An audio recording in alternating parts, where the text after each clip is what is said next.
Hi, this is Alene Robison from Treasure Box Designs. I'm going to show you the basics of how to organize and cut out a paper piecing using Silhouette Studio program. And as you can see here on the screen, I have my program open. The version that I'm using is this right here. So if your program looks a little bit different than mine, it's just probably because we are using different versions of it, and the basics of it are all the same anyway. So the first thing I'm going to do is go over to the upper left hand corner and open a program, open a file.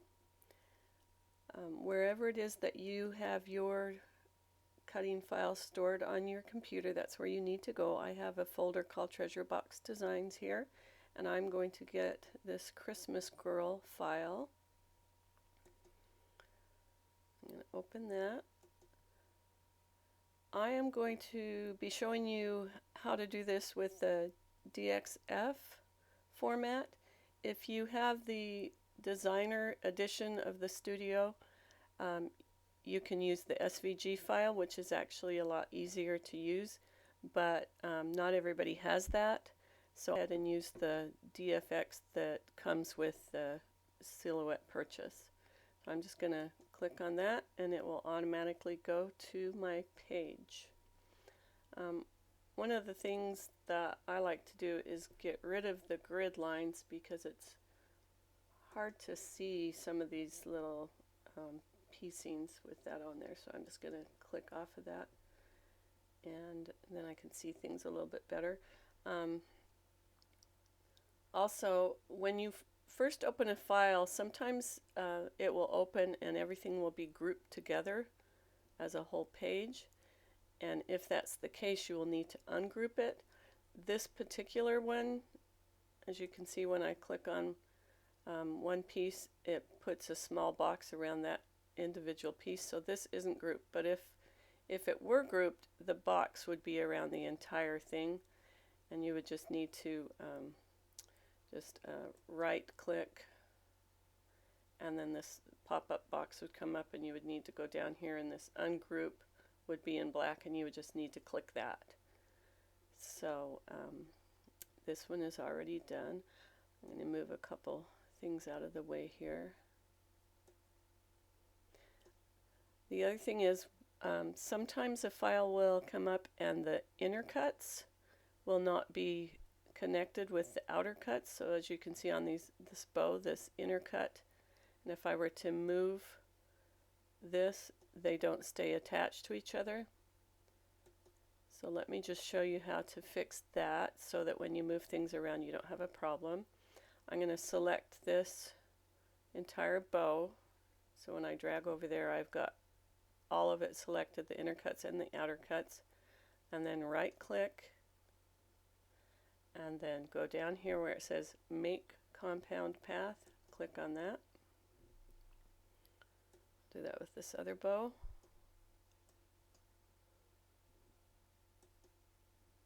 And then also on this file, these buttons have inner cuts in them. Select those. Right click, Make Compound Path. The thing that you'll see most often with this is if you have a title, then the letters in the title that have inner cuts in them will sometimes not be attached to the outside of the letter. So you'll want to make sure that each of those that you go through on your title, and make sure each of those are connected together so that when you move your pieces around they all stay together and you don't have issues with it. At this point it would also be a good time to show you how to change your colors. When this imports in, it comes in the colors that are the original file has on the JPEG, and if you were to want to change any of the colors, this would be a good time to do it. If I were to want to change this right here as a little teddy bear, and I'm going to just show you how to change that so that the colors are different, so that when I get to where I'm sorting and separating things, I can put them in the places where all the colors match. So I just click on one of the pieces, go up here to the top where you have all these little lines, and these are line colors. Click on that. This pops up, and I'm just going to change him to where he's a dark brown. I'm going to go through each of his little parts. There's his ear. Get his other ear. His head. Let's try to move through this quickly just to show you how to do this if you want to change colors.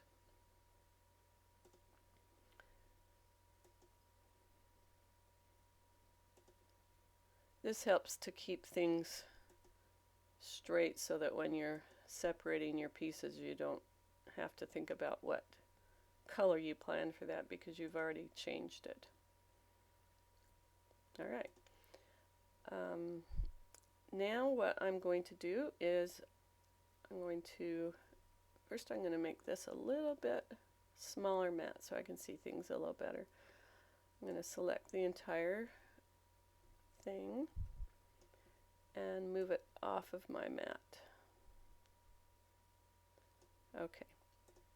Now we're ready to just add these pieces on into the spots that we want them so that we have our colors all in the areas that the color matches. So you can do this by individually taking each piece. This red line here on the edge is the cut line. You can't put anything on or past that line or it won't cut correctly. So you can just take each piece and move it onto your mat individually, like that. Just try to get them to where they fit on your mat well. And you don't want anything to overlap. I'll put this down here. I'm just going to just zoom into that so we can make sure.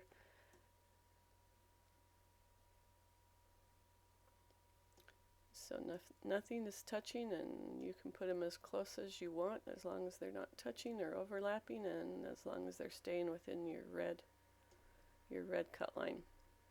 Now there's another way to do this that I just recently learned about from another tutorial that makes this process go really fast and is kind of fun, and I'm going to show you that now. And I'm going to group this and move it off my mat so that it's out of our way. I'm just going to move it off. Okay, so that's what you would do if you were going to do each piece individually. You just move them into their spaces, then group them and move them off so that you can decide where you want to place everything. But here's the other way to do it. You go up to Edit and go to Select by Color. And then this comes up, and these are all line colors, so you want to select by line color. And then you click on the color. Now let me just add that if you don't have the 3.3 edition of the Studio program, then this is not available to you. So you might want to upgrade so that you can do this little quick file separation. Alright, so I've clicked on my black. Go up to this, that's an N right here, that means nest. Click on that.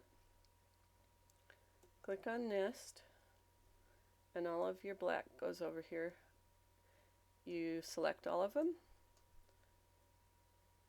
group, and pull them off the mat. And then you go back, select by color, go to your next color, and then it shows which things are going to be grouped together. Go to nest, nest it, highlight it, group it together, right click, group, and then move that off your page. And I'm going to do one more just so we can speed this up a little so you don't have to watch all of the colors. Select by color. I'm going to do the red. Go up to nest.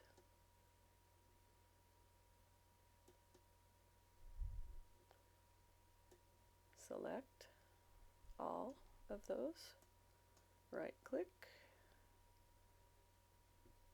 Group. Alright. Now that I've got, I'm going to stop there and just put these on the mat so we can show you how to finish this up. I'm going to add this to the mat. I'm going to put this green here on it. I'm going to pull this black in.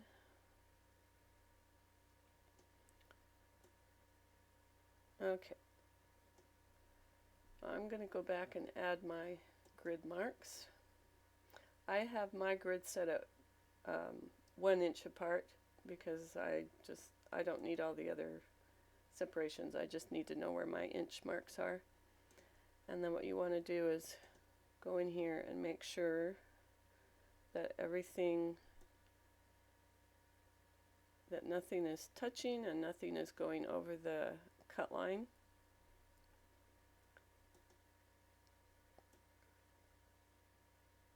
Oops, don't want that. There we go.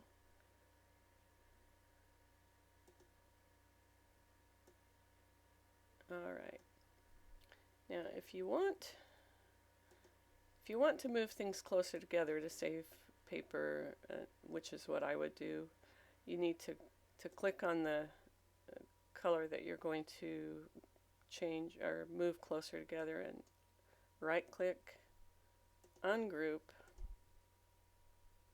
and then move your pieces a little bit closer together. I'm just leaving the ones that I did the way they are just so that we can move forward and you don't have to watch all of that. Okay, now the only things that are going to cut are the things on this mat, and I would actually put more things on here if I wanted to take the time to do it, but we're just going to do it with this at this point. So this part here where the red is taking up 3 inches.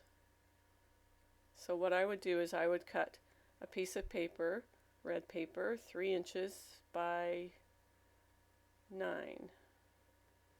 And I would, whoops, now see I do have a little piece that's overlapping right here. I'm going to need to ungroup, and I just want to make sure that that is not touching. Let's move that over just a tiny bit. There we go. Okay. So I would cut my paper, my red paper, 3 inches by 9 inches and put it in this slot on my mat. And the black is taking up 2 inches by 7. So I would cut a piece of black 2 inches by 7 and put it in this spot on my mat, etc. with the rest of these. So when I'm done, I've got a mat that's got 4 different colors of paper on it that coordinate with these colors. Then I want to highlight this entire mat so that everything on there is highlighted or selected. And go over to your upper right corner and click on this little icon that looks like a blade, and then make sure that your cut, that you've got your cut selected. If it's not selected, then these lines won't be read and it won't cut. So if it was on no cut, then the way it is right now, if I were to push cut, none of this would cut. So you need to just make sure it's on that. And at that point, you can load your mat into your silhouette. Push this silhouette icon up here. My silhouette's not connected right now, but if it were, and just push start. and it cuts your little pieces out. And then of course at that point you would move all of those off of your mat, and you would have a clear mat, and you would add your next set of pieces onto your mat and do the same thing to have your entire paper piecing cut out. Now just really quick, I want to show you something that I learned from another tutorial that I thought was really awesome. That when I do a paper piecing, I have to look at the picture sometimes to see how things go together, and sometimes that's kind of a pain, but this makes it super easy, so I'm just going to share this with you. So go to open again. I'm going to go back a step, and you can see where this little JPEG is of this, what the paper piecing is supposed to look like, the finished item. Just click on that, and it will put that on a separate page from where you have your piecings that you are doing, but you can go back and forth and look at that. So if you were to want to look and see, you know, how is she holding her teddy bear or whatever the situation may be that you have questions about, it's right there at your fingertips, and you don't have to go back and dig through your computer files to find it. So that's kind of cool. And this is pretty much it. If you wanted to add more to your set, say you wanted to also cut out a file or a title with this, you can also go back and open. Let's say I wanted to just go back and grab a title. This one won't match what we're doing, but basically just show you that you can add this to the same page that you're working on. What I want to do is move that, and then I can just pull that out so that it's on the same page if I wanted to cut it out at the same time as all these others. And there it is. So when I'm separating my files, I can add this title into what I'm doing, so I don't have to have it on a completely different page. And I hope that shows you some of the things that will help to get you started on cutting out paper piecings and jumping into the fun of doing them. If there's anything else that you need to know about, contact us at Treasure Box Designs. Thank you.